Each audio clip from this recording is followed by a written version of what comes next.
வெண்பருத்தி நூலெடுத்து வாய் வெடிச்ச பூவெடுத்து நான் அணிஞ்சிட தொடுத்து வச்ச நடினமான மாலை இது.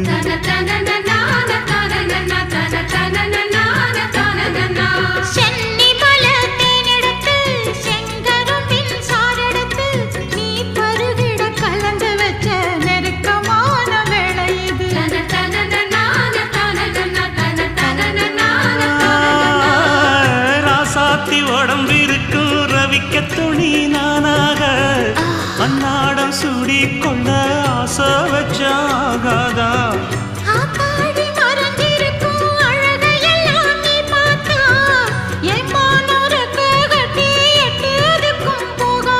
அடிச்சி சக்கரையே எட்டி நீயும் நிக்கிறியே நான் ஏங்கி ஏங்கி பார்க்கிற போறாங்க.